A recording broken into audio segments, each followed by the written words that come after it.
Hello everyone, welcome to Sai Ram Sampath Education. My name is Vaishnavi and welcome to Rapid Revision classes for TGPSC Group 2. So as part of today's video, ఈ part లో భాగంగా TG budget ఏదైతే ఉంటుందో, so we'll analyze the TG budget in a quick format, okay, 2024-2025 budget ని. So first fact that you have to remember is TG budget ని 25th July 2024 నాడు release చేయడం జరిగిందనమాట. సో బేసిక్గా ఇందులో ఉన్న ఇంపార్టెంట్ పాయింట్స్ని నేను క్విక్గా రివైజ్ చేస్తూ వెళ్తాను. సో బేసిక్గా బడ్జెట్ అనేది it is divided into expenditure and receipts, అవునా? సో ఎక్స్పెండిచర్లో కూడా మనకు మళ్ళీ 2 types ఉంటాయి. So revenue expenditure, capital expenditure. So capital అని ఎప్పుడు వచ్చినా ఇట్ ఈస్ ఎ 2-way అనమాట. అంటే మళ్ళీ తిరిగి వస్తుంది, లేకపోతే మళ్ళీ చెల్లించాలి. ఓకే, సో రెవెన్యూ అంటే వన్స్ మనం ఖర్చు పెడితే అది అంతే, ఇంకా మళ్ళీ దానిలోంచి మనకు ఇన్పుట్ అనేది రాదు. సో దాన్ని మనం రెవెన్యూ అంటాం. సో ఎక్స్పెండిచర్ని రెవెన్యూ ఎక్స్పెండిచర్గా, క్యాపిటల్ ఎక్స్పెండిచర్గా మనం డివైడ్ చేయొచ్చు. సో రెవెన్యూ ఎక్స్పెండిచర్ రఫ్గా ఎంత ఉంది అంటే 2.20 lakh crores అనమాట. Remember that, 2.20 lakh crores. Revenue receipts ఎంత ఉంది అని అంటే 2.21 lakh crores. Okay, revenue expenditure is 2.20 lakh crores. Revenue receipt is అంటే ఎంత ఆదాయం వస్తుంది, రెవెన్యూ రిసీట్ ఎంత అంటే 2.21 lakh crores. క్యాపిటల్ ఎక్స్పెండిచర్ ఎంత అంటే 33,000 అప్రాక్సిమేట్లీ. సో క్లియర్ ఫిగర్స్ నేను మెన్షన్ చేయట్లే, అప్రాక్సిమేట్లీ 33,000 crores అనమాట క్యాపిటల్ ఎక్స్పెండిచర్. వెరస్ క్యాపిటల్ రిసీట్స్ చూసుకుంటే 69,000 crores అనమాట, approximately 69.5K crores. Okay, so ఇక్కడ మీరు గుర్తుపెట్టుకోవాలి ఫిగర్స్ అంటే డెఫినెట్లీ గుర్తుపెట్టుకోవాలి. Revenue expenditure 2.20 lakh crores, revenue receipts 2.21 lakh crores. Okay, capital expenditure ఏమో 33,000 crores, క్యాపిటల్ రిసీట్స్ ఏమో 69.5K crores, అంటే 69,000 crores రఫ్గా. అయితే ఈ పర్టికులర్ ఎక్స్పెండిచర్లో రెవెన్యూ ఎక్స్పెండిచర్, క్యాపిటల్ ఎక్స్పెండిచరే కాకుండా బడ్జెట్లో public debt repay and loans and advances అనేవి సపరేట్గా మెన్షన్ చేయడం జరిగింది. As part of revenue expenditure or capital expenditure వీటిని మెన్షన్ చేయాలి, కానీ ఈసారి బడ్జెట్లో స్పెసిఫిక్గా మెన్షన్ చేయడం జరిగింది. పబ్లిక్ డెట్ రీపే వచ్చేసి 17,000 crores దీనికి అలొకేట్ చేశారు. లోన్స్ అండ్ అడ్వాన్సెస్ కి 19,000 crores అవుతాయి అనమాట. ఓకే, సో మీరు మొత్తం ఎక్స్పెండిచర్ లో హైయెస్ట్ ఎక్స్పెండిచర్ ఎక్కడ చూస్తారు అంటే revenue expenditure, that is around 2.20 lakh crores. Next second వచ్చేసి capital expenditure approximately 33,000 crores. Third వచ్చేసి loans and advances 19,000 crores. Next public debt repay వచ్చేసి 17,000 crores, which stands in the 4th position with respect to expenditure. అదంతా receipts లో చూసుకుంటే revenue receipts 2.21 lakh crores. So this is the highest in the receipts. Okay, ఆదాయం revenue receipts ఎక్కువగా వస్తుంది. Second ఎక్కడ అంటే మనకి బేసిక్ గా క్యాపిటల్ రిసీట్స్ వస్తాయి. క్యాపిటల్ రిసీట్స్ లో డిఫరెంట్ పార్ట్స్ ఉంటాయి కాబట్టి if you go in to details, public debt పరంగా 62,000 crores రిసీట్స్ అనేవి వస్తాయి అనమాట. Loan recovery 3,500 crores. So loan recovery 4th place లో ఉంటుంది. మరి 3rd ప్లేస్ లో ఏముంటుందంటే పబ్లిక్ అకౌంట్స్ కింద 4,000 crores అనమాట. సో ఇలా ఇందులో డీటెయిల్స్ గుర్తుపెట్టకపోయినా ఆర్డర్ గుర్తుపెట్టుకోండి. ఓకే, ఫస్ట్ రెవెన్యూ రిసీట్స్ వస్తాయి, తర్వాత మనకి second position is public debt, third position is public account, దాని తర్వాత 4th పొజిషన్ ఎక్కడి నుంచి వస్తుంది రిసీట్ లో అంటే లోన్ రికవరీ. ఓకే, ఈ ఆర్డర్ ని గుర్తుపెట్టుకోండి. వెరాజ్ ఎక్స్పెండిచర్ లో revenue expenditure 2.2 lakh crores highest, second is capital expenditure, third is loans and advances, 4th is public debt repay. Okay, so ఈ పర్టికులర్ థింగ్స్ ని గుర్తుపెట్టుకోండి. అండ్ టోటల్ బడ్జెట్ అవుట్లే గురించి మనకి గ్రూప్ 1 ప్రిలిమ్స్ లో క్వశ్చన్ అడిగారు కాబట్టి ఇక్కడ కూడా అడిగే ఛాన్స్ ఉంటుంది. So total expenditure or total budget వచ్చేసి మనకి 2.9 lakh crores, 91 lakh crores. Okay, 2.91 lakh crores. Exact figure గుర్తుపెట్టుకోవాలంటే 291,159 crores అని గుర్తుపెట్టుకోండి. Okay, so total expenditure, total receipts already చెప్పాను 2.90 lakh crores. సో మొత్తం డిఫరెన్స్ ఎంత అని అంటే 244.29 crores అనమాట. So this is the deficit. So ఇప్పుడు మీరు GSDP estimation according to budget చూసుకుంటే Telangana GSDP for 2024-2025 is projected at 16.5 lakh crores అనమాట. So this is the estimated GSDP. So మీరు ప్రీవియస్ ఇయర్ గ్రోత్ అంటే ప్రీవియస్ ఇయర్ తో compare చేస్తే 2023-2024 తో compare చేస్తే 12.5% గ్రోత్ అనేది ఉంటుంది జిఎస్డిపిలోని ఎస్టిమేట్ చేస్తున్నాం. ఎక్స్పెండిచర్ ఎంత ఉంటుంది అని చెప్పాను.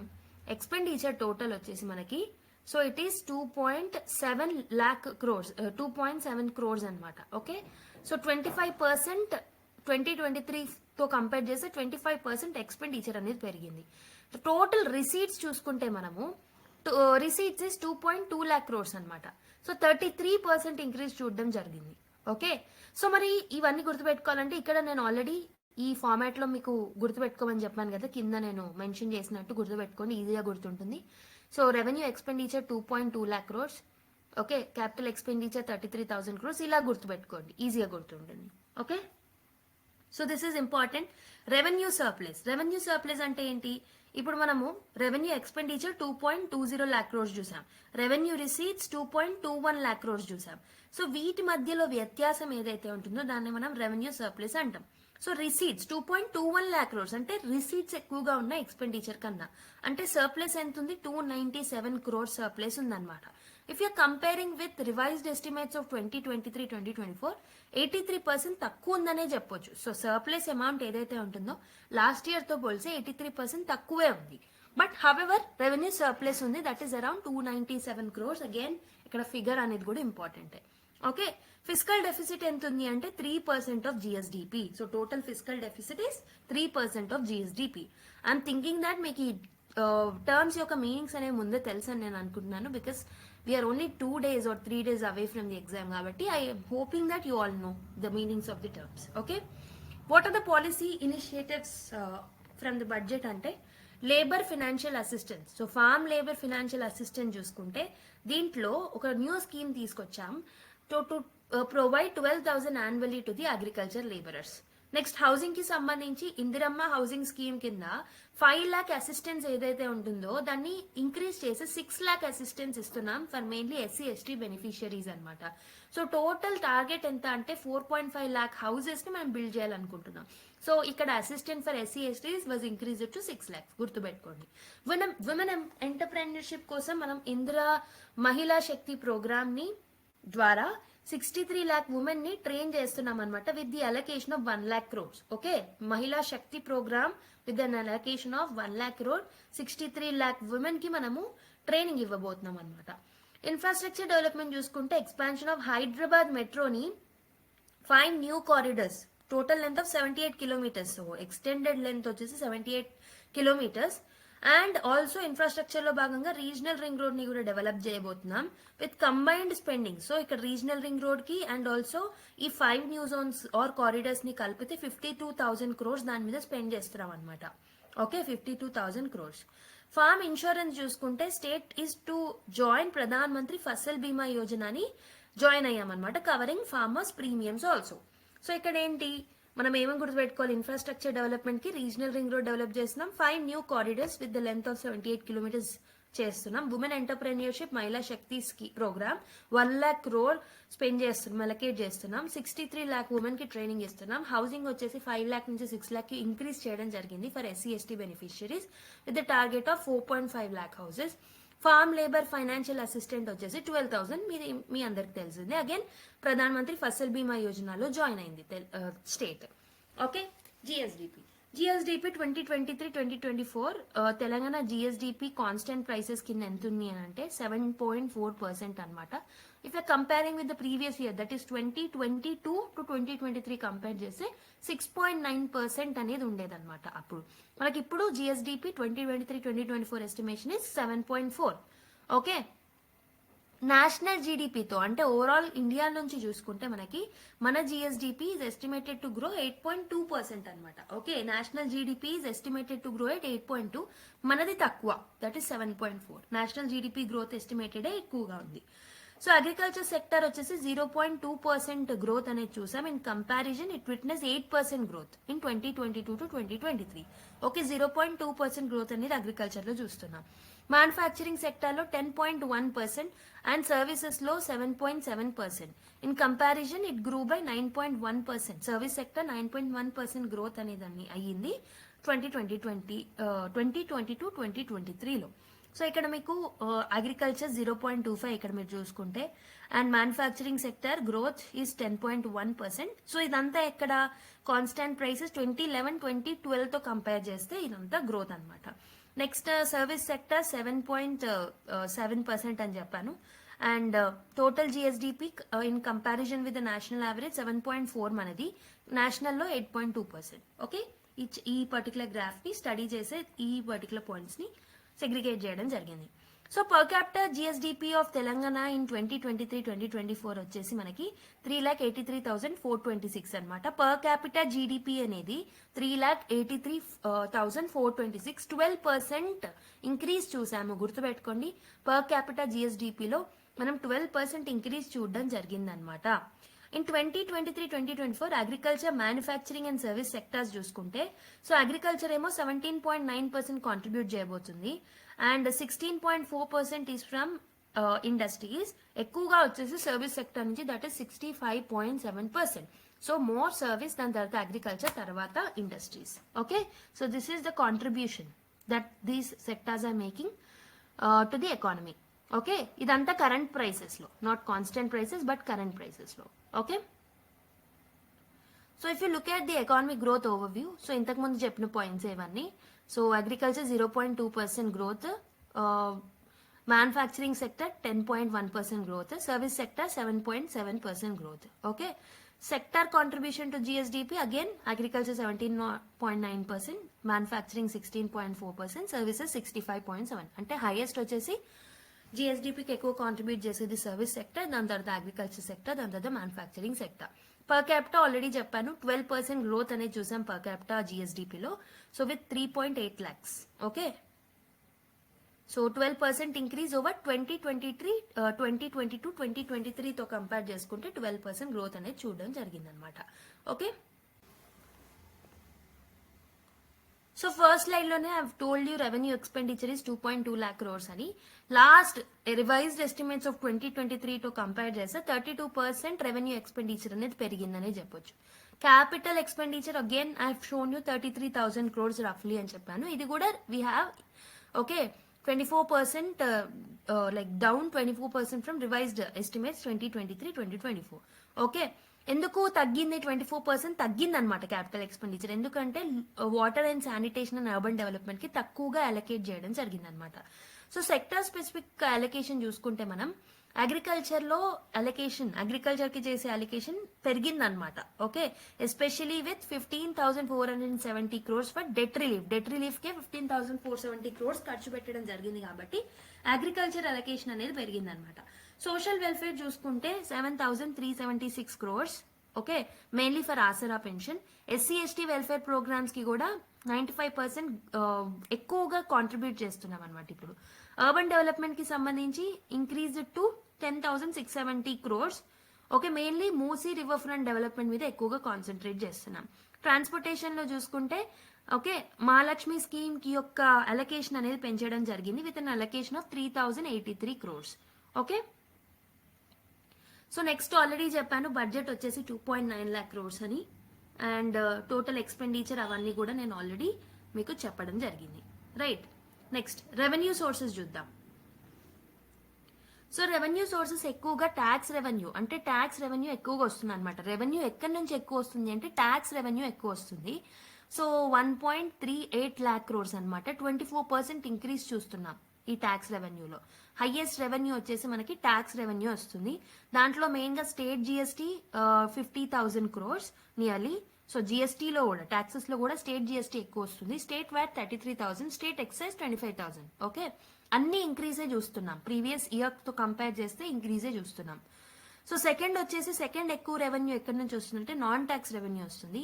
థర్డ్ వచ్చేసి సెంట్రల్ ట్యాక్సెస్ లో స్టేట్ షేర్ ఉంటుంది కదా, అక్కడ నుంచి థర్డ్ అనమాట. అంటే ఎక్కువగా ఎక్కడి నుంచి వస్తుంది? Highest revenue is from the state own tax revenue అనమాట. సెకండ్ వచ్చేసి నాన్ ట్యాక్స్ రెవెన్యూ, థర్డ్ వచ్చేసి state share in the central taxes. మరి ఎక్కువ ఎక్కడ ఖర్చు పెడుతున్నాం అంటే డెవలప్మెంటల్ ఎక్స్పెండిచర్ ఎక్కువగా ఉంటుంది. This is in the first place with 1.7 lakh crores. Second ఎక్కువ ఖర్చు పెడుతున్నాం అని అంటే డెట్ సర్వీసెస్ మీద ఎక్కువగా ఖర్చు పెడుతున్నాం. Okay, next if you look at the challenges and observations that are made, underutilization of funds. Previous years తో కంపేర్ చేస్తే we are underutilizing the funds in housing and irrigation. Okay, previous year housing కి మనం ఎంతైతే allocate చేసామో 50% మాత్రమే use చేయడం జరిగింది అనమాట హౌసింగ్ సెక్టార్ లో.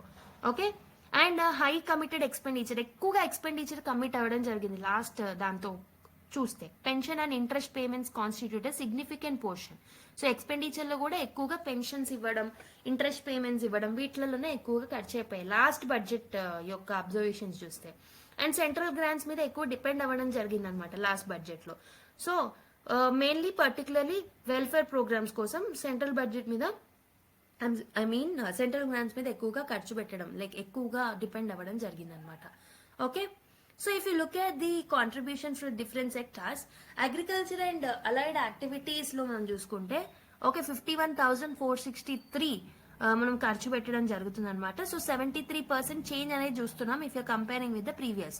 సో హైయెస్ట్ వచ్చేసి అగ్రికల్చర్ అండ్ వెల్ఫేర్, దాని తర్వాత వెల్ఫేర్ ఆఫ్ ఎస్సీ ఎస్టీ ఓబీసీకి ఎక్కువగా ఖర్చు పెడుతున్నాం. So that is in the second place. Third వచ్చేసి social welfare and nutrition, that is 22,085. Okay, so ఈ ఆర్డర్స్ గుర్తుపెట్టుకోండి. సో నెక్స్ట్ వచ్చేసి ఎడ్యుకేషన్ స్పోర్ట్స్, నెక్స్ట్ ఎనర్జీ, దాని తర్వాత irrigation and floods, so health and family welfare, urban development. So first వచ్చేసి agriculture and allied activities, SC ST OBC welfare, social welfare and nutrition. Okay, ఇవి గుర్తుపెట్టుకోండి. So ఇక్కడ important budget provisions చూసుకుంటే agriculture and allied activities లో main గా debt relief కోసం 15,470 crores ని ఖర్చు పెడుతున్నాం, ఆల్రెడీ చెప్పాను. ఎస్సీ ఎస్టీ ఓబీసీ వెల్ఫేర్ కోసం 2,000 కోట్లు ఖర్చు పెట్టడం జరుగుతుంది, mainly for the CM Dalit empowerment programme. Social welfare మీద 7,376, మెయిన్లీ ఆసరా పెన్షన్స్ లో ఎక్కువ కాంట్రిబ్యూషన్ ఉంటుంది. ఎడ్యుకేషన్ స్పోర్ట్స్ దీంట్లో కల్చర్ లో 11,547 crores, మెయిన్లీ లోకల్ బాడీస్ కి ప్రైమరీ అండ్ సెకండరీ ఎడ్యుకేషన్ కి అలొకేట్ చేస్తున్నాం. ఎనర్జీకి 1825 crores, Gruhajyothi scheme mainly. Irrigation and flood control లో 16,700 like 1,676 crores, mainly for the Kaleshwaram project. Health and family welfare లో 696 crores, mainly for Aarogyasri health care trust.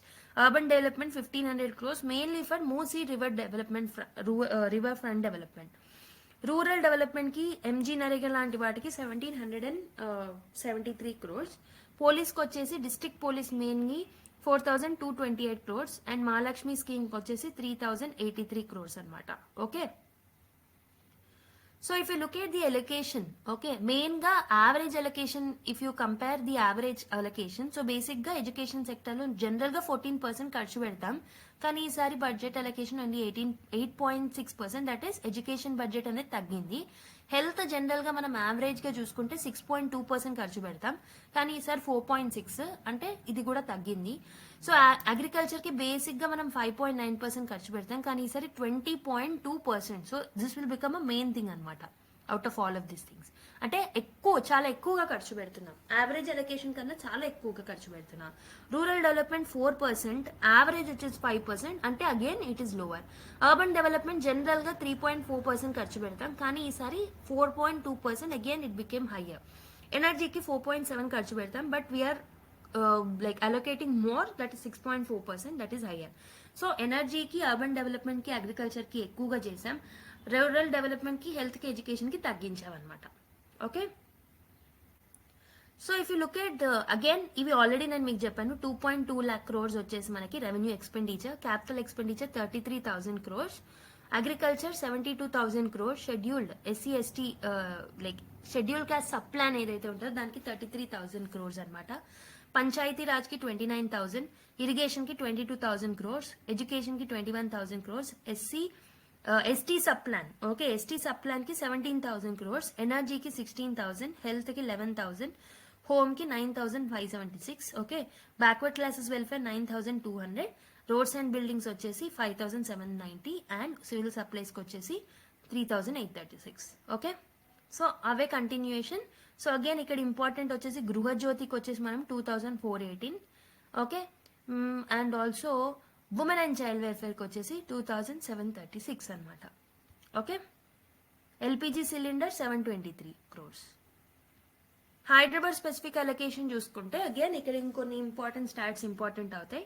Hyderabad development కి 10,000 crores ఖర్చు పెడుతున్నాం.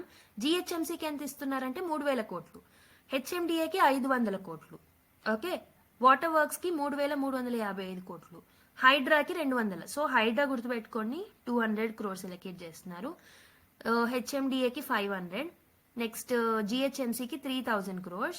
Okay, first ఎక్కువ ఎక్కడుంది, బేసిక్ గా హైదరాబాద్ టోటల్ చూసుకుంటే 10,000. సో జిహెచ్ఎంసీకి ఎక్కువ ఖర్చు పెడుతున్నాం, ఎంత 3,000 కోట్లు. దాని తర్వాత హెచ్ఎండిఏకి ఎంత పెడుతున్నాం, హెచ్ఎండిఏకి వచ్చేసి 500 కోట్లు. నెక్స్ట్ మనము హైడ్రాకి వచ్చేసి 200 కోట్లు. ఓకే, నెక్స్ట్ ఇంకేంటి, మెట్రో టు ఎయిర్పోర్ట్ ఆ లైన్ పెట్టడానికి 100 crores అనమాట. Okay, so outer ring road కి కూడా హైడ్రాకి ఎంత అయితే పెడుతున్నామో అవుటర్ రింగ్ రోడ్ కి కూడా 200 crores పెడుతున్నాం. అండ్ మనం ఎట్లా హెచ్ఎండిఏకి ఎంత అయితే పెడుతున్నామో హైదరాబాద్ మెట్రో రైల్ కి కూడా 500 కోట్లు పెడుతున్నాం. ఓల్డ్ సిటీ మెట్రోకి 500. ఓకే, ఎంఎంటిఎస్ కి 50 అనమాట. Okay, Musi river front already చెప్పాను 1500 crores. ఓకే, సో ఈ ఆర్డర్స్, ఈ పర్టికులర్ డేటా అనేది కూడా ఇంపార్టెంట్. ఒక్కసారి మీరు ఈ పీడిఎఫ్ని మళ్ళీ ఒకసారి రివైజ్ చేసుకోవడానికి ట్రై చేయండి. అసెండింగ్ డిసెండింగ్ ఆర్డర్ పెట్టుకోండి, ఏదైనా నిమోనిక్ పెట్టుకొని ట్రై చేయండి గుర్తుపెట్టుకోవడానికి. సో పీడిఎఫ్ యాక్సెస్ మీకు టెలిగ్రామ్ ఛానల్లో వెంటనే అప్లోడ్ చేస్తాం. Okay, so department wise budget allocation చూసుకున్నా మీరు. సో మీరు అగ్రికల్చర్ డిపార్ట్మెంట్కి అగ్రికల్చర్ అండ్ కోఆపరేషన్ డిపార్ట్మెంట్ ఏదైతే ఉంటుందో దానికి ఎక్కువగా అలొకేట్ చేయడం జరిగింది మనము, 49,383 crores. ఓకే, నెక్స్ట్ ఫినాన్స్ డిపార్ట్మెంట్కి 47,000 crores. దాని తర్వాత పంచాయత్ రాజ్కి 29.8K crores. ఇరిగేషన్కి వచ్చేసి 22,000 crores. ఓకే, ఈ ఆర్డర్స్ని గుర్తుపెట్టుకోండి మళ్ళీ. Highest agriculture and cooperative department. So this is vote on account budget. So 2.7 lakh crores మనము ఓట్ ఆన్ అకౌంట్ బడ్జెట్కి ఖర్చు పెట్టాం, గుర్తుంటే మీకు. సో ఇప్పుడు టోటల్ లైక్ ఇయర్లీ బడ్జెట్ వచ్చేసింది కాబట్టి we have seen that. Okay, ఇక్కడ మనం ఎక్కువగా టోటల్ బడ్జెట్ 2.7 lakh crores అయితే, so revenue expenditure 2.01 lakh crores, capital expenditure 29,000 crores. ఎక్కువ వచ్చేసి మనం ఓట్ ఆన్ అకౌంట్ బడ్జెట్లో 40,000 crores we have dedicated to panchayat. Highest is for panchayat. Okay, so total Abhayahastam 55,196. Okay, so మీకు అభయహస్తం గుర్తుంటే, సో ఈ పాయింట్స్ అనేవి మనకు పెద్దగా ఇంపార్టెంట్ కాదు, ఎందుకంటే ఓట్ ఆన్ అకౌంట్ కన్నా బదులు మనకి వేరే బడ్జెట్ వచ్చేసింది కాబట్టి we need to see that. Okay, so Abhayahastam 6 గ్యారంటీస్కి ఈ నంబర్ గుర్తుపెట్టుకోండి, 53,196. ఓకే, ఏ డిపార్ట్మెంట్ కంటే పంచాయతీరాజ్ డిపార్ట్మెంట్కి ఎక్కువగా అలొకేట్ చేశాం. So 2.75 crores. Okay, so budget యొక్క ఇంపార్టెంట్ పాయింట్స్ మనం చూసేసాం. సో ఇప్పుడు మనం ఏం చేద్దామంటే 15th ఫినాన్స్ కమిషన్ని ఒకసారి రివైజ్ చేసుకుందాం. సో బేసిక్గా మనకి ఫినాన్స్ కమిషన్ అంటే నెట్ ట్యాక్స్ ప్రొసీడ్స్ ఏవైతే ఉంటాయో, సో నెట్ ట్యాక్స్ ప్రొసీడ్స్ని హారిజెంటల్గా అండ్ ఆల్సో వర్టికల్గా డెవల్యూషన్ ఎలా చేయాలనేది చెప్పేదే ఫినాన్స్ కమిషన్. సో దానికి సంబంధించి ఇంపార్టెంట్ డీటెయిల్స్ చూద్దాం. So revenue sharing. సో బేసిక్గా మనకి వర్టికల్ డెవల్యూషన్ అంటే ఏంటి, సెంటర్కి స్టేట్స్కి మధ్యలో ఎంత షేర్ చేయాలి అని చెప్పేదే వర్టికల్ డెవల్యూషన్. సో దాంట్లో భాగంగా 41%ని ఫిక్స్ చేయడం జరిగింది 15th finance commission with respect to vertical devolution. Okay, మరి హారిజెంటల్ డెవల్యూషన్ అంటే ఏంటి, బిట్వీన్ ద స్టేట్స్ ఏ స్టేట్స్కి ఎక్కువ ఇవ్వాలి ఏ స్టేట్స్కి తక్కువ ఇవ్వాలని చెప్పే ఫార్ములానే మనకి హారిజెంటల్ డెవల్యూషన్. సో మరి ఎలా ఫిక్స్ చేసింది అనేది చూద్దాం. So you need to compare it with the 14th finance commission. Okay, 14th and 15th finance commission మీరు చూసుకుంటే, సో మనము ఇన్కమ్ డిస్టెన్స్ కి 50% ఇవ్వడం జరిగింది అనమాట 14th ఫినాన్స్ కమిషన్ లో, వెరాజ్ దాన్ని తగ్గించి 45% కి పెట్టడం జరిగింది. So in 15th finance commission forest and ఎకాలజీకి మనం 7.5% ఇస్తే మనం ఇక్కడ 10% ఇవ్వడం జరిగింది అనమాట 15th ఫినాన్స్ కమిషన్ లో. ఏరియాకి 15%, అగైన్ ఏరియాకి 15% ఇయర్ ఆల్సో. పాపులేషన్ కి 27.5%, పాపులేషన్ కి 15% in the 15th finance commission. Demographic performance కి మనము ఎక్స్ట్రా వెయిటేజ్ ఇచ్చాం 12.5%, ట్యాక్స్ ఎఫెక్ట్ కి 2 points. So these are the performance based indicators. Okay, ఎవరైతే మంచి పర్ఫార్మ్ చేస్తారో వాళ్ళకి ఎక్కువగా షేర్ అనేది ఇస్తారు. డెమోగ్రఫిక్ పర్ఫార్మెన్స్ 12.5, ట్యాక్స్ ఎఫెక్ట్ కి 2.5%. సో లెట్స్ సీ, ఒకసారి మళ్ళీ ఇంకోసారి టేబులర్ ఫార్మాట్ లో కూడా చూద్దాం, so that you'll have a clarity. So ఒకసారి టేబుల్ ఫార్మాట్ లో చూద్దాం. సో బేసిక్ గా మనకి ఇన్కమ్ డిస్టెన్స్ కి ఇక్కడ 50% అని చెప్పాను, ఇక్కడ 45% అని చెప్పాను. అగైన్ ఈ ఇయర్ ఇంపార్టెంట్, గుర్తుపెట్టుకోండి. ఇది వచ్చేసి 2021 నుంచి 2026 వరకు వీళ్ళు ఇవ్వడం జరిగింది. ఓకే, సో ఈ ఇయర్స్ లో దీన్ని ఇంప్లిమెంట్ చేస్తారు. సో 1971 సెన్సస్ ప్రకారం పాపులేషన్ 17.5% 14th కమిషన్ లో ఇచ్చారు, కానీ ఇక్కడ ఎలాంటి వెయిటేజ్ ఇవ్వలేదు. గుర్తుపెట్టుకోండి, 1971 సెన్సస్ కి మనం ప్రస్తుతం ఎలాంటి వెయిటేజ్ ఇవ్వలేదు. పాపులేషన్ బేస్డ్ ఆన్ 2011 సెన్సస్ 10% ఇక్కడ ఇస్తే 14th ఫినాన్స్ కమిషన్ లో, 15th ఫినాన్స్ కమిషన్ లో 15% వెయిటేజ్ ఇవ్వడం జరిగింది. ఏరియాలో ఇక్కడ 15, ఇక్కడ కూడా 15. ఫారెస్ట్ కవర్స్ చూసుకుంటే ఇక్కడ 7.5%, ఇక్కడ ఇవ్వలేదు. ఓకే, వెరస్ ఫారెస్ట్ అండ్ ఎకాలజీలో ముందు ఎలాంటిది ఇవ్వలేదు, మనం ప్రస్తుతం 10% వెయిటేజ్ ఇచ్చాం. సో ఫారెస్ట్ కవర్ లో ఇవ్వలేదు, బట్ ఫారెస్ట్ అండ్ ఎకాలజీలో ఇచ్చామన్నమాట, గుర్తుపెట్టుకోండి. Again demographic performance tax effort కి ఇక్కడ ఎలాంటి వెయిటేజ్ లేదు. Whereas in the 15th finance commission demographic performance కి 12.5% వెయిటేజ్, ట్యాక్స్ ఎఫర్ట్ కి 2.5% వెయిటేజ్. ఓకే, ఈ points very very very important. I'm expecting 1 question for sure from this topic. Okay, ఖచ్చితంగా గుర్తుపెట్టుకో. So ఇప్పుడు మనం ఏం చేద్దామంటే ఫినాన్స్ కమిషన్ చైర్మన్స్ ని గుర్తుపెట్టుకోవడానికి ఒక ట్రిక్ నేర్చుకున్నాం. ఫస్ట్ ఫినాన్స్ కమిషన్ 1952 నుంచి 1957 వరకు ఉందని గుర్తుపెట్టుకోండి. ఓకే, సో అయితే ఫస్ట్ ఒక స్టోరీ లాగా చెప్తాను చూడండి. ఒక యోగి దగ్గరికి, యోగి అంటే నియోగి అని గుర్తుపెట్టుకోండి, ఒక యోగి దగ్గరికి సంతానం అనే వ్యక్తి వెళ్ళారు. సంతానం అంటే డైరెక్ట్ సంతానమే. ఓకే, సో ఎందుకు వెళ్తాడు? చందా కోసం వెళ్తారు. సో ఒక యోగి దగ్గరికి అంటే నియోగి, సంతానం అనే వ్యక్తి చందా కోసం వెళ్తాడు. అప్పుడు ఆ యోగి ఏమంటాడంటే, నువ్వు ఆల్రెడీ రాజమండ్రికి మహావీరుడు అవుతావు. రాజమండ్రి అంటే రాజమన్నారు, మహావీర్ అంటే మహావీర్ త్యాగి. ఓకే, రాజమండ్రికే అంటే రాజమన్నారు మహావీర్ త్యాగి. సో అనగానే ఇతను ఏం చేస్తాడు, బ్రహ్మానంద పడిపోయి తన యొక్క సెల్ ఓపెన్ చేస్తాడు. సెల్ అంటే షెల్ ఆర్ట్. ఓకే, ఓపెన్ చేసి ఒక జవాన్ కి కాల్ చేస్తాడు. జవాన్ ని అపాయింట్ చేసుకుంటాడు అనమాట. జవాన్ అంటే చవాన్ అని గుర్తుపెట్టుకోండి. అండ్ ఒక స్లేవ్ ని అపాయింట్ చేసుకుంటాడు, అంటే Salve. Slave and Salve similar sounding ఉన్నాయి. అండ్ ఒక పంతుల్ని అపాయింట్ చేసుకుంటాడు, అంటే కేసీ పంత్. సో ఈ పంతులు ఏం చేస్తాడంటే కూర్చొని రంగులు పూస్తూ ఉంటారనమాట. ఓకే, రంగులు వేస్తూ ఉంటారు, పూస్తూ ఉంటారు, అలా గుర్తుపెట్టుకోండి.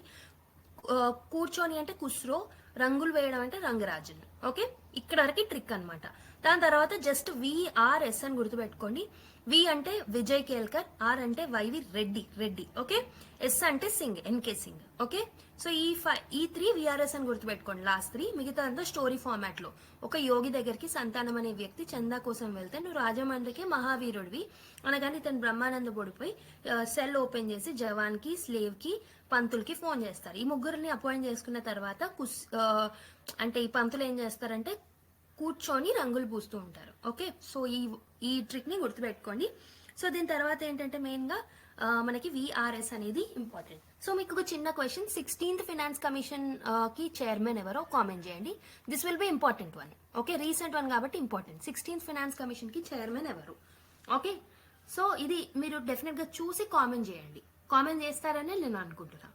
ఓకే, సో బేసిక్ గా ఫైనాన్స్ కమిషన్ ఏ ఆర్టికల్ కింద చేస్తారు? Article number 280 of the Indian constitution. So ఇది కాన్స్టిట్యూషనల్ బాడీ అంటే ఎస్, ఎందుకంటే ఆర్టికల్ లో మెన్షన్ చేసింది కాబట్టి. సో దీన్ని మేము క్వాజీ జ్యుడిషియల్ బాడీ అని అంటాం. సో ఎవ్రీ 5th ఇయర్ కి దీన్ని 5th year or even earlier also, if president deems it is necessary, finance commission ఏర్పాటు చేస్తారు. సో ఫైనాన్స్ కమిషన్ యొక్క కాంపోజిషన్ చూసుకుంటే మీరు చైర్మన్ ప్లస్ 4 అదర్ మెంబర్స్ ఉంటారనమాట. Okay, and they are eligible for reappointment also. గుర్తుపెట్టుకోండి, they are eligible for reappointment also. 1 chairman and 4 members ఉంటారు. Qualification వచ్చేసి ఎక్కడ మెన్షన్ చేసి ఉంటుంది అంటే finance commission miscellaneous provisions act of 1951. Finance commission కి ఒక చట్టం ఉంటుంది, 1951 చట్టం. దాంట్లో వీళ్ళ యొక్క క్వాలిఫికేషన్స్ ఏం ఉండాలి అనేది మెన్షన్ చేసి ఉంటుంది. ఆర్టికల్ 280 గుర్తుపెట్టుకోండి. ఓకే, సో ఇదేం చేస్తుంది, బేసిక్ గా వర్టికల్ అండ్ హారిజెంటల్ డెవల్యూషన్ ఎలా జరగాలనేది చెప్తుంది అనమాట. వర్టికల్ డెవల్యూషన్ కి ఒక నంబర్ ఫిక్స్ చేస్తుంది, హారిజెంటల్ డెవల్యూషన్ కి ఇంతకు ముందు మనం చూసిన ఫార్ములా ఫిక్స్ చేస్తుంది అనమాట. అయితే క్వాలిఫికేషన్ ఏం ఉండాలి? So it will be decided by the parliament కాబట్టి పార్లమెంట్ 1951 చట్టంని పాస్ చేసింది. According to this particular act qualification ఏం ఉండాలంటే, సో బేసిక్ గా chairman should be having public affairs లో ఎక్స్పీరియన్స్ అనేది ఉండాలి ఫినాన్స్ కమిషన్ చైర్మన్ కి. మిగతా 4 ఎవరైతే ఉంటారో, ఒకళ్ళు వచ్చేసి judge of the high court or qualified to be appointed as a judge of a high court. Okay, high court judge గా పనిచేసినా సరే, లేకపోతే ఆ క్వాలిఫికేషన్స్ ఉన్నా సరిపోతుంది. ఇంకో person should be having a specialisation in the finance. Okay, finance and accounts of the government లో experience ఉండాలి ఒక పర్సన్ కి. నెక్స్ట్ ఫినాన్షియల్ మ్యాటర్స్ లో ఎక్స్పీరియన్స్ ఉన్న పర్సన్ ఇంకొకరు అనమాట. And the other one is the one who has a special knowledge of economics. Okay, ఒకళ్ళేమో finance department are finance లో వర్క్ చేసి ఉండాలి, ఒకరికి ఫినాన్షియల్ మ్యాటర్స్ లో ఎక్స్పీరియన్స్ ఉండాలి, ఇంకొకరికి ఎకానమిక్స్ లో స్పెషల్ నాలెడ్జ్ ఉండాలి, ఒకరు హైకోర్టు జడ్జి గా ఉన్నా సరే, లేకపోతే appointed to be okay qualification అన్నా ఉండాలి.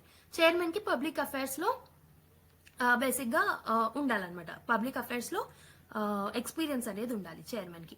మన స్టేట్ ఫినాన్స్ కమిషన్ కూడా ఉంటుంది. స్టేట్ ఫినాన్స్ కమిషన్ ఏం చేస్తుంది అంటే స్టేట్ కి అండ్ లోకల్ బాడీస్ కి మధ్యలో ఎలా డివైడ్ చేయాలి అనేది డెవల్యూషన్ గురించి చెప్తుంది అనమాట. సో దీన్ని మనం 73rd 74th కాన్స్టిట్యూషనల్ అమెండ్మెంట్ ద్వారా యాడ్ చేసిన ప్రొవిజన్స్ లో 1992లో యాడ్ చేయడం జరిగిందనమాట.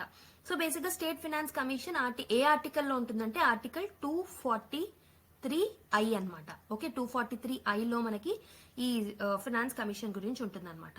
Okay, 16th finance commission chairman ని మీరు ఆల్రెడీ కమెంట్ చేశారని నేను అనుకుంటున్నాను.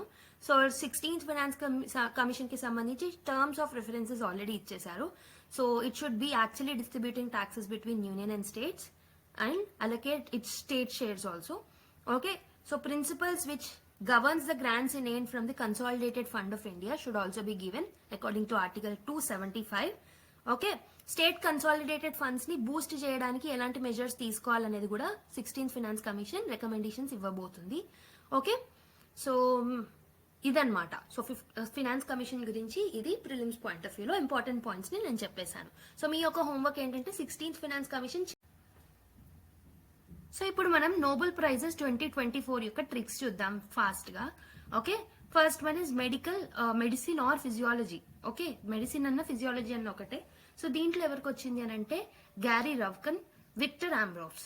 ఓకే, సో వీళ్ళకి ఎందుకు వచ్చింది అని అంటే మైక్రో ఆర్ఎన్ఏలో పోస్ట్ ట్రాన్స్క్రిప్షన్ జీన్ కి సంబంధించిన స్టడీస్ చేసినందుకు గాను వాళ్ళకి ఈ పర్టికులర్ నోబెల్ ప్రైజ్ అనేది వచ్చింది ఇన్ మెడిసిన్. ఓకే, సో మరి ట్రిక్ ఏంటి అని అంటే మైక్రో ఆర్ఎన్ఏని సింపుల్ గా అలానే గుర్తుపెట్టుకోండి. సో మైక్రో ఆర్ఎన్ఏని కనిపెట్టినందుకు గాను డాక్టర్ రవి గారికి విక్టరీ వచ్చింది అని గుర్తుపెట్టుకోండి. డాక్టర్ రవి గారికి, గారి అంటే గారి, ఓకే, రవి అంటే రవ్కన్, గారి రవ్కన్ ఒక పేరు ఇది. విక్టరీ వచ్చింది Victor Ambros. Okay, so basic గా మరి ఈ మెడిసిన్ కి సంబంధించిన నోబెల్ ప్రైజ్ ఎవరిస్తారు అంటే స్వీడన్ కి సంబంధించిన Karolinska institute of medical university లో ఉన్న నోబెల్ అసెంబ్లీ ఇస్తుంది అనమాట. సో ఇన్స్టిట్యూట్ పేరు Karolinska institute of medical university Nobel assembly ఇస్తుంది. సో మైక్రో ఆర్ఎన్ఏకి సంబంధించిన స్టడీస్ కోసం డాక్టర్ రవి గారికి విక్టరీ వచ్చింది. రవి గారు డాక్టర్ అంటే మెడిసిన్ కి సంబంధించింది, రవి అంటే రవ్కున్, గారి అంటే Gary. Okay, Victor Ambros. Okay, so I hope medicine గుర్తుండిపోతుంది. నెక్స్ట్ ఫిజిక్స్ కి సంబంధించింది ఎవరికి వచ్చింది అని అంటే మనకి John J Hopfield and Geoffrey Hinton కి వచ్చింది అనమాట. సో బేసిక్ గా ఫిజిక్స్ చదవాలంటే కాంప్లికేటెడ్ సబ్జెక్ట్ కాబట్టి మనకి హింట్స్ అనేవి అవసరం. So it will give us the hope for the passing.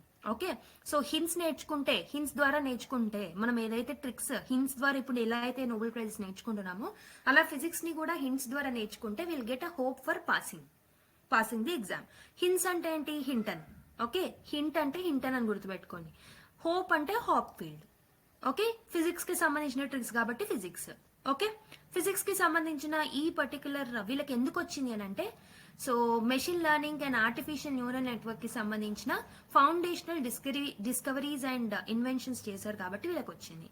Okay, physics కి సంబంధించిన machine learning artificial neural network నేర్చుకోవాలి అని అంటే సో దానికి సంబంధించిన ఎగ్జామ్ పాస్ అవ్వాలి అంటే you need to get the hope ఎలా వస్తుంది? హింట్స్ ద్వారా వస్తుంది. సో బేసిక్ గా ఈ పర్టికులర్ నోబెల్ ప్రైజ్ ని ప్రకటించే వాళ్ళు ఎవరంటే royal Swedish academy of sciences. ఇది ఎక్కడ ఉంటుంది? స్వీడన్ స్టాక్ హోమ్ లో ఉంటుంది అనమాట. ఓకే, ఫిజిక్స్ కూడా మీకు గుర్తుండిపోతుంది. నెక్స్ట్ కెమిస్ట్రీలో ముగ్గురికి రావడం జరిగింది, ముగ్గురికి వస్తుంది జనరల్ గా. So David Baker, John M Jumper, Demis Hassabis. Okay, Hassabis. Okay, so దీన్ని ఎలా గుర్తుపెట్టుకోవాలంటే సో ఈ డెమిస్ అనే అతను ఆరల్స్ అలా గుర్తుపెట్టుకోకపోయినా ఒక అతను బేకరీకి వెళ్ళినప్పుడు అక్కడ కెమికల్స్ వాడడం చూసి అక్కడ నుంచి జంప్ అయిపోయాడు. ఓకే, బేకరీ అంటే ఏంటి? David baker. కెమికల్స్ అంటే ఏంటి? కెమిస్ట్రీ. ఓకే, జంప్ అంటే ఏంటి? John M Jumper. Demis Hassabis ఎలా గుర్తుపెట్టుకుంటారు? కెమికల్ కి రైమింగ్ వర్డ్ డెమి అలా గుర్తుపెట్టుకోండి, డెమి. ఓకే, సో వీళ్ళకి ఎందుకు వచ్చింది అంటే ఫర్ ప్రోటీన్ స్ట్రక్చర్ ని ప్రిడిక్ట్ చేసినందుకు గాను వీళ్ళకి రావడం జరిగింది. సో లైక్ ఫిజిక్స్ వీళ్ళకి కూడా royal Swedish academy of sciences ప్రకటిస్తుంది అనమాట. Like physics even for chemistry and even for economy కూడా. ఓకే, ఎకానమీకి కూడా royal Swedish academy of sciences ప్రకటిస్తుంది. సో ఎలా గుర్తు పెట్టుకుంటారు కెమిస్ట్రీకి? ఓకే, కెమికల్స్, బేకరీ, జంప్, కెమీ అంటే డెమి అలా. Okay, so for protein structure prediction కి గాను వీళ్ళకి వచ్చింది. నెక్స్ట్ ఎకానమీ పేర్లు చూడండి. Daron Acemoglu, Simon Johnson, James A Robinson. Okay, so ఇద్దరు సన్స్ ఉన్నారనమాట. వీళ్ళిద్దరు ఎకానమీలో చాలా వీక్. ఓకే, ఎవరు ఆ సన్స్ ఎవరు అంటే Johnson, Robinson. Okay, Johnson Robinson.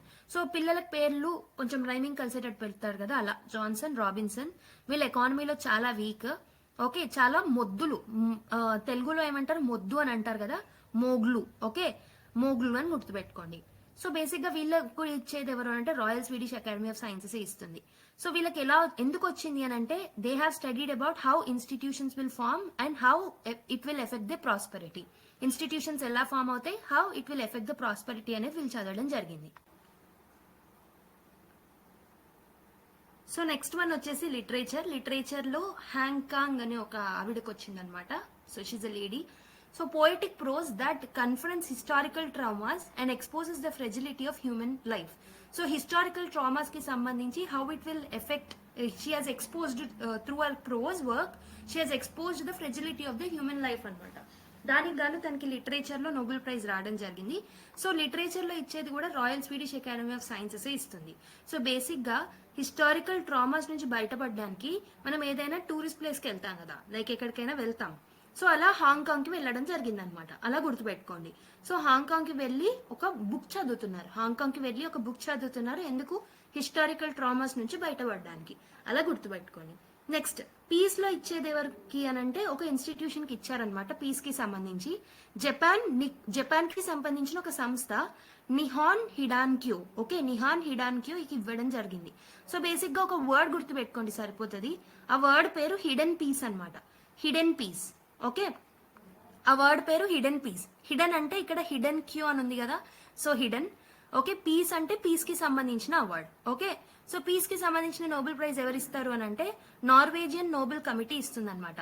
Norwegian Nobel committee will give peace prize of the Nobel. Okay, so ఎందుకు ఇచ్చిండ్రు అంటే ఈ పర్టికులర్ సంస్థకి for it's efforts to achieve world free of nuclear weapons free world కోసం వాళ్ళు ప్రయత్నించిన దానికి గాను, ఓకే, ఫ్యూచర్ లో కూడా వెపన్స్ యూజ్ చేయకూడదు అని చెప్పి వాళ్ళు ప్రయత్నించినందుకు గాను నిహాన్ హిడన్క్యూ అనే ఒక జపాన్ కి సంబంధించిన సంస్థకి పీస్ ప్రైజ్ రావడం జరిగింది. Okay, so peace and medicine కి తప్ప మిగతా వాళ్ళందరికీ Royal Swedish academy of Sciences ఇస్తారు. వెరస్ పీస్ కి సంబంధించి నార్వేజియన్ నోబెల్ కమిటీ ఇస్తుంది అనమాట. ఓకే, పీస్ అంటే హిడెన్ పీస్ అని గుర్తుపెట్టుకోండి. న్యూక్లియర్ వెపన్స్ గుర్తుపెట్టుకోండి. ఓకే, న్యూక్లియర్ వెపన్స్ వాడకపోతే హిడెన్ పీస్ అనేది వస్తుంది. లిటరేచర్ అనగానే హాంకాంగ్, హిస్టారికల్ ట్రామాస్ గుర్తుపెట్టుకోండి. నెక్స్ట్ ఎకానమీ అనగానే ఇద్దరు బ్రదర్స్ ఉంటారు, జాన్సన్ అండ్ రాబిన్సన్. వాళ్ళు మొద్దులు, లైక్ మొగ్లు అలా గుర్తుపెట్టుకోవచ్చు. Okay, how institution will form and how it will affect prosperity అనే దాని మీద వీళ్ళు స్టడీ చేయడం జరిగింది అనమాట. నెక్స్ట్ వచ్చేసి royal Swedish academy of sciences. So chemistry field లో కూడా ఇవ్వడం జరిగింది. కెమిస్ట్రీ అంటే కెమికల్స్ గుర్తు రావాలి, బేకరీ గుర్తు రావాలి, జంపింగ్. ఓకే, కెమికల్స్ యూజ్ చేయడం చూసి జంప్ అయిపోయారు. ఓకే, అలా గుర్తుపెట్టుకోండి. సో వీళ్ళకి ఎందుకు వచ్చింది, for protein structure prediction. Okay, physics అనగానే ఫిజిక్స్ లో హింట్స్ ఉంటే will get hope for passing. Okay, వీళ్ళకి ఎందుకు వచ్చింది, machine learning and artificial nutrition and neural network కి సంబంధించి ఫౌండేషనల్ డిస్కవరీస్ కి గాను వచ్చింది. మెడిసిన్స్ అంటే డాక్టర్ రవి గారు అని గుర్తుపెట్టుకోండి. ఓకే, రవి గారి విక్టరీ అంటే విక్టర్, రవి అంటే రవ్కాన్, గారి అంటే సంథింగ్, రావి గారి. ఓకే, గారి రవ్కన్. డాక్టర్ అంటే again it is related to medicine. So వీళ్ళకి ఎందుకు వచ్చింది అంటే ఆర్ఎన్ఏ, మైక్రో ఆర్ఎన్ఏకి సంబంధించి సంబంధించిన స్టడీస్ ప్రకారం. ఓకే, సో వీళ్ళకి ఎవరు ఇస్తారు అని అంటే Karolinska institute of medical university. Okay, వాళ్ళకి సంబంధించిన నోబెల్ అసెంబ్లీ ఇవ్వడం జరుగుతుంది. So these are the tricks to remember the Nobel prizes. Okay, so అదనమాట ఈరోజు వీడియోకి. సో ఈ పార్ట్కి ఇంతే. We have completed Telangana budget యొక్క ఇంపార్టెంట్ డీటెయిల్స్ చూసాం. ఫినాన్స్ కమిషన్ చైర్మన్స్ నేర్చుకున్నాం. 14th, 15th ఫినాన్స్ కమిషన్స్ యొక్క కంపారిజన్స్ చూసాం. ఫినాన్స్ కమిషన్ బేసిక్ డీటెయిల్స్ చూసాం. ఫినాన్స్ కమిషన్ యొక్క చైర్మన్స్ ట్రిక్స్ గుర్తుపెట్టుకున్నాం అండ్ నోబెల్ ప్రైజెస్ కూడా గుర్తుపెట్టుకున్నాం. ఓకే, సో హోప్ సో ఈ పర్టికులర్ వీడియో నుంచి అట్లీస్ట్ 2 questions వస్తాయని నేను అనుకుంటున్నాను. Okay, so thank you everyone. Next క్లాస్లో మీట్ అవుదాం. Until then take care, bye. Video నచ్చితే లైక్ చేయడం మర్చిపోద్దు. అండ్ పీడిఎఫ్ యొక్క credit goes to again Bhumika ma'am. So don't forget to subscribe and click the notification bell icon. So thank you everyone. Bye bye and keep smiling.